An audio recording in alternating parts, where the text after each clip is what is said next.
Bismillahirrahmanirrahim. Assalamualaikum warahmatullahi wabarakatuh. Alhamdulillahi rabbil alamin. Wassalatu wassalamu ala asyrafil anbiya'i wal mursalin wa ala alihi wa sahbihi wa man tabi'ahu ila yaumiddin. Asyhadu an la ilaha illallah wa asyhadu anna Muhammadan abduhu wa rasuluh. Allahumma salli wa sallim ala sayyidina Muhammad wa ala ali sayyidina Muhammad. Rabbi shrah li sadri wa yassir li amri wahlul 'uqdatam min lisani yafqahu qawli. Rabbi zidni 'ilma warzuqni fahma, amin. Amma ba'd.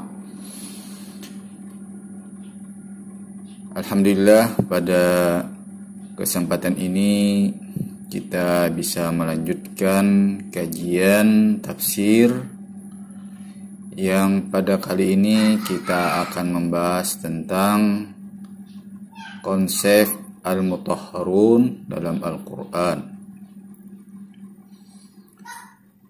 Terkait dengan konsep al-mutahharun dalam Al-Quran ini,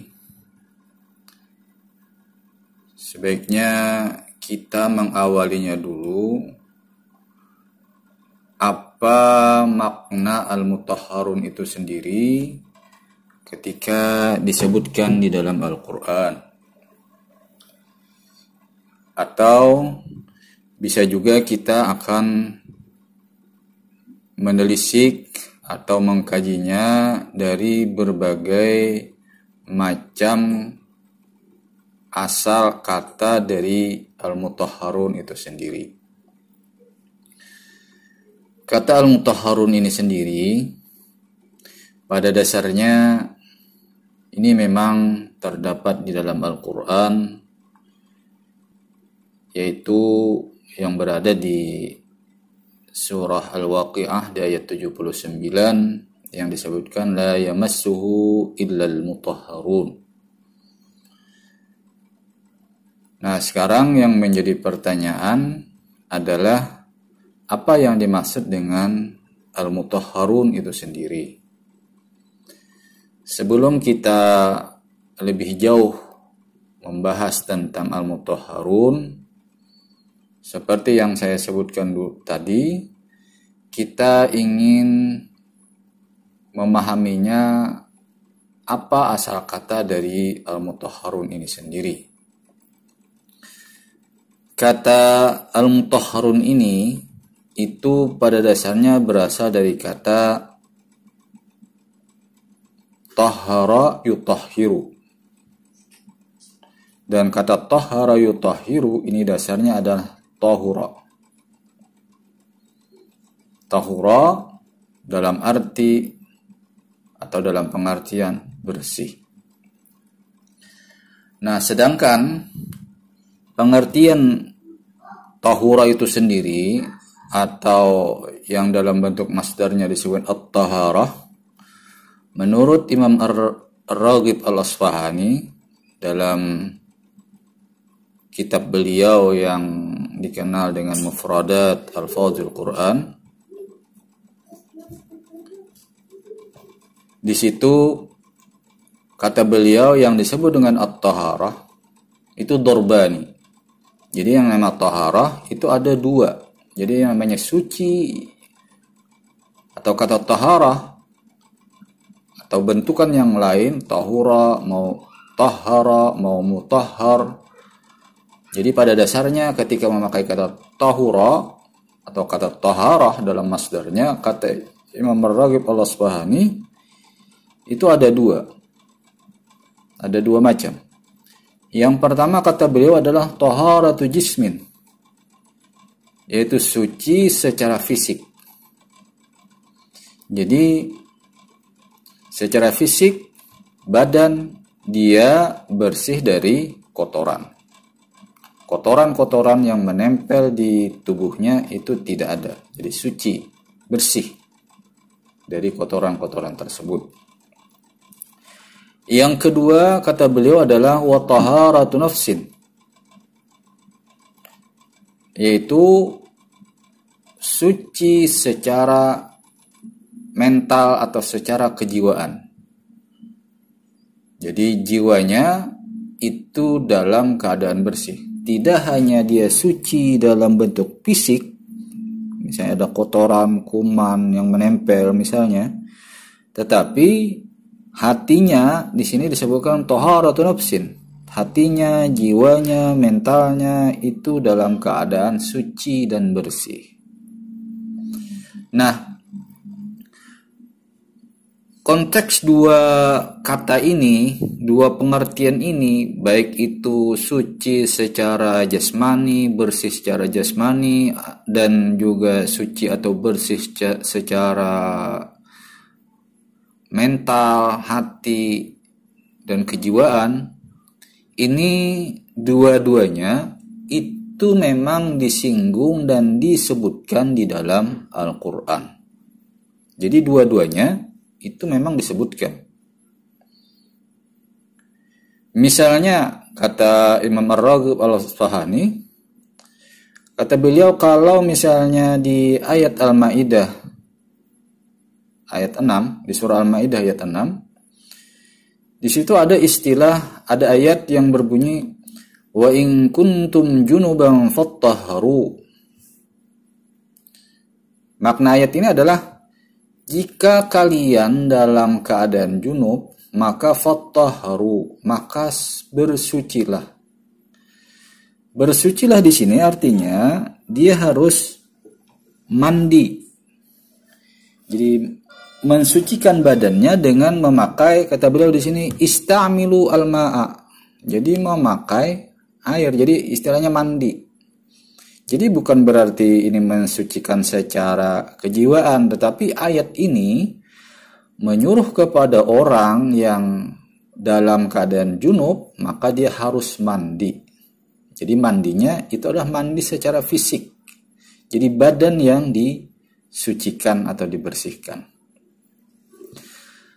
Atau misalnya juga di ayat yang lain disebutkan wala taqrabuhunna hatta yathurna. Nah, ini ayat ini berkaitan dengan seorang istri yang akan selesai haid.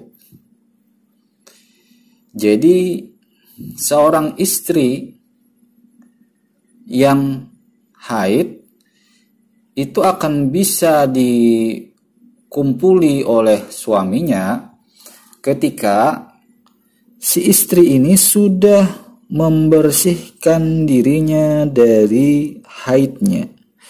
Baik dia selesai waktu haidnya sudah habis, dan ketika selesai dari masa haidnya terus dia mensucikan diri dengan mandi.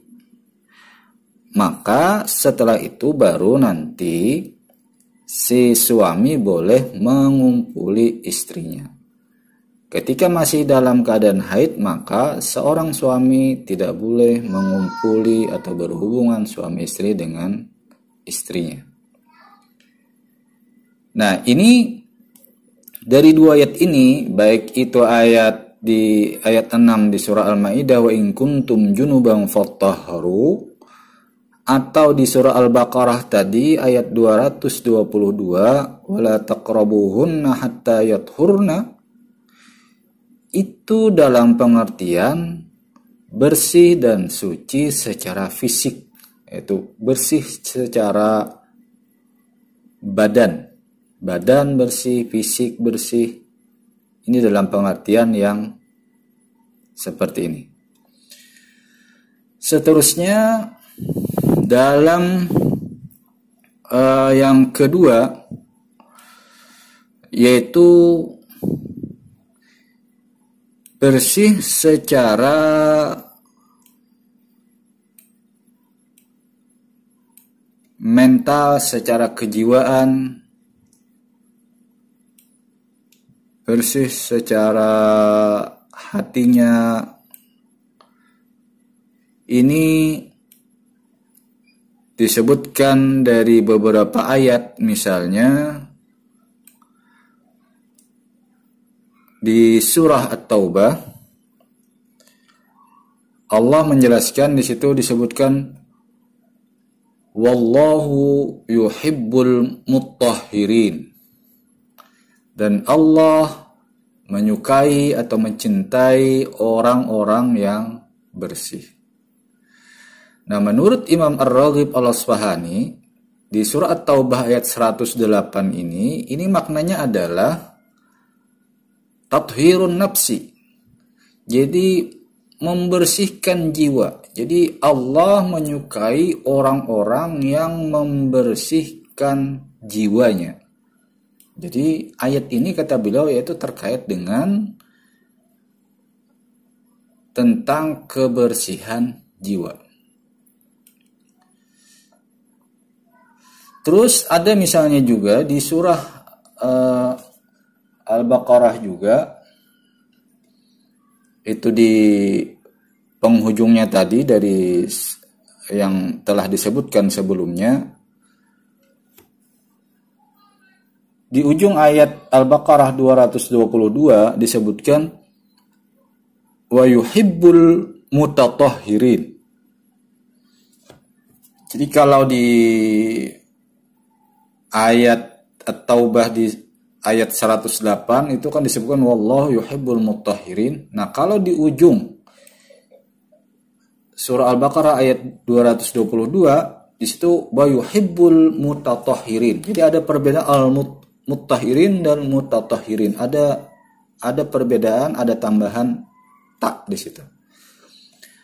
Akan tetapi menurut Imam Ar-Raghib Al-Asfahani, makna wa yuhibbul mutatahhirin, nah al-mutatahhirin di sini kata beliau adalah at-tarikina lidzambi wal 'amilina lis-shalah. Jadi kata beliau yang disebut dengan al-mutatahhirin yang bersuci di sini adalah at-tarikina lidzambi. Jadi yang meninggalkan dosa wal 'amilina lis-shalah dan mengerjakan yang baik. Jadi ini menunjukkan dengan pemahaman yang diberikan oleh Imam Ar-Raghib Al-Asfahani bahwasanya al-mutatahhirin dalam pengertian ini adalah yang meninggalkan dosa, yang tidak mau mengerjakan dosa. Artinya ini dalam pengertian tentang kebersihan jiwa. Nah, ini dalam pengertian yang kedua. Seterusnya, ketika kita berbicara, tadi sudah dijelaskan sebelumnya yang terkait dengan ayat la yamassuhu illal mutahharun. Nah, ini nanti para ulama itu akan menjelaskan apa maksud dari atau apa tafsir dari ayat ini. Dari ayat 79 dari surah Al-Waqiah ini. Misalnya seperti yang dijelaskan oleh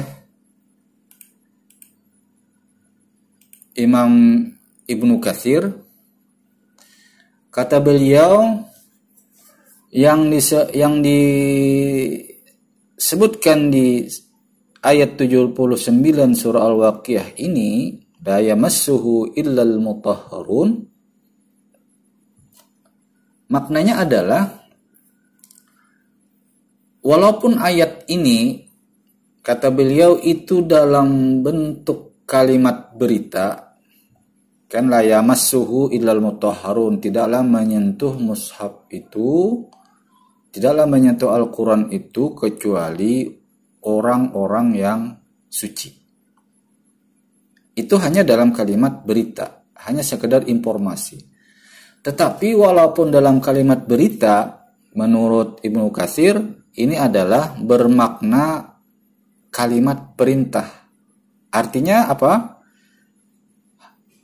Perintahnya, hendaklah bersihkanlah diri kalian ketika menyentuh Al-Quran. Nah, itu kalimat perintah. Jadi, kata Imam Ibnu Katsir, ini dimaknai seperti itu, bukan hanya sekedar kalimat berita, tapi dia berbentuk bisa diartikan dalam bentuk kalimat perintah. Jadi kalimat perintahnya, bersihkanlah diri kalian ketika akan menyentuh mushaf Al-Quran. Seterusnya, mereka mengatakan bahwasanya yang terkait dengan masalah menyentuh Al-Quran ini, Rasulullah Shallallahu Alaihi Wasallam ini yang dipahami dari riwayat Imam Malik di kitab Al-Muwatta, yaitu sehubungan dengan surat yang dikirim oleh Rasulullah yang ditujukan kepada Amr ibnu Hazam, bahwasanya di situ disebutkan tidak boleh menyentuh Al-Quran kecuali orang yang suci. Seterusnya, Abu Daud juga telah meriwayatkan di dalam hadis mursal melalui Az-Zuhri yang menyatakan bahwa kata Abu Daud dalam riwayat yang melalui Az-Zuhri tadi, itu aku telah membaca lembaran yang ada pada Abdu Abu Bakar Ibnu Muhammad Ibnu Amr Ibnu Hazam, bahwasanya Rasulullah Shallallahu Alaihi Wasallam menyatakan, wala yamassul Qur'ana illa tahirun. Jadi tidak boleh menyentuh Al-Quran kecuali orang yang suci. Nah, dalam pengertian ini artinya, dan ini juga menjadi pemahaman mayoritas ulama, dengan ayat 79 di surah Al-Waqiah ini, pada dasarnya mereka atau mayoritas ulama melarang orang-orang yang berhadas, baik hadas kecil maupun hadas besar, menyentuh atau memegang mushaf Al-Quran. Kayak ini berdasarkan hadis dari Mu'az bin Jabal. Rasulullah SAW bersabda, dalam tarjamahnya disebutkan, tidak boleh menyentuh mushaf kecuali orang yang suci. Atau dalam bahasa Arabnya, la yamassul Qur'ana illa tahirun. Dan inilah yang dianut oleh sebagian besar umat Islam Indonesia. Dan ini juga diperpegangi oleh imam empat mazhab. Jadi tidak boleh menyentuh mushaf tanpa wudhu. Jadi harus berwudhu sebelum menyentuh Al-Quran. Terus ada pendapat yang lain, yaitu dari mazhab Al-Zahiri. Dalam mazhab ini berpendapat bahwasanya boleh menyentuh mushaf tanpa wudhu dengan alasan, jadi alasan mereka bahwa Rasulullah Shallallahu Alaihi Wasallam pernah mengirim surat yang ada ayat Al-Qur'annya kepada Kaisar Heraklius, padahal dia non-muslim dan tidak berwudhu. Jadi dengan dalil ini, karena di surat itu ada tulisan ayat Al-Quran, terus itu nanti diserahkan kepada Heraklius, padahal Heraklius itu tidak Islam, maka dengan dalil ini menurut mazhab Al-Zahiri boleh menyentuh mushaf tanpa wudhu. Nah, ini perbedaan, tetapi menurut mayoritas dari 4 mazhab, termasuk yang diperpegangi di Indonesia, itu tidak boleh menyentuh mushaf Al-Quran kecuali dalam keadaan berwudu. Nah, seterusnya yang terkait dengan Al-Mutahharun, terkait dengan bagaimana misalnya mensucikan jiwa. Kalau mensucikan secara fisik, kita bisa dengan mudah memaknainya.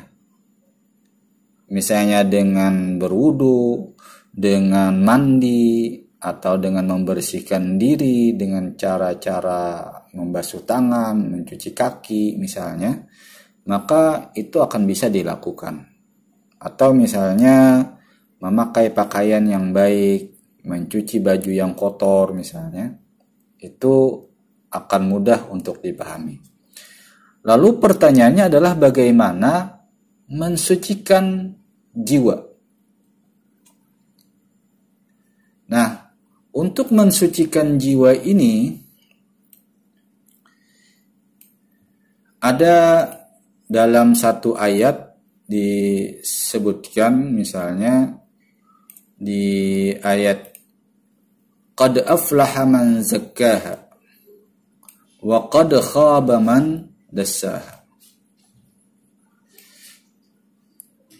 Jadi ayat ini mengatakan qad aflaha man zakkaha, beruntunglah orang yang mensucikan jiwanya. Terkait dengan ayat qad aflaha man zakkaha yang disebutkan tadi, yaitu di surah Asy-Syams ayat 9, Ibnu Taimiyah mengutip pendapat dari Imam Sufyan bin Uyainah dan Qatadah. Kedua ulama ini mengatakan yang ayat ini maknanya adalah qad aflaha man zakka nafsahu bi ta'atillah. Jadi orang yang beruntung itu adalah orang yang telah mensucikan jiwanya dengan cara berbuat taat kepada Allah dan juga wasalihil a'mal, dan mengerjakan pekerjaan-pekerjaan yang baik, amal-amal yang baik. Jadi ada dua cara ini menurut kedua imam ini, yaitu yang pertama dengan mengerjakan taat kepada Allah dan juga mengerjakan amal-amal atau perbuatan-perbuatan yang baik. Dengan cara ini maka akan bisa mensucikan jiwanya. Terus dalam makna yang lain, Abul Faraj beliau mengatakan yang disebut dengan zakkaha di ayat ini itu adalah tahharaha minadz dzunub, yaitu mensucikan jiwa tersebut dari dosa-dosa. Jadi jangan melakukan dosa. Kalau melakukan dosa maka dia akan mengotori jiwanya. Terus wa aslahaha bit ta'ati, dan memperbaiki jiwa tersebut dengan perbuatan taat kepada Allah. Nah, artinya apa yang diungkapkan oleh Imam Sufyan bin Uyainah, Imam Qatadah dan Imam Abul Faraj, menurut beliau cara mensucikan jiwa adalah dengan cara melakukan perbuatan taat kepada Allah. Taat ini dalam pengertian yang luas, yaitu mengerjakan semua yang disuruh dan diperintahkan oleh Allah Subhanahu wa taala, dan juga menjauhi semua yang dilarang oleh Allah.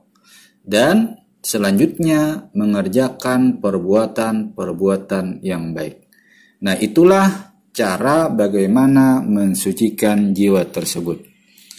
Itulah yang bisa dijelaskan tentang konsep al-mutahharun yang ada di dalam Al-Quran. Mudah-mudahan bermanfaat.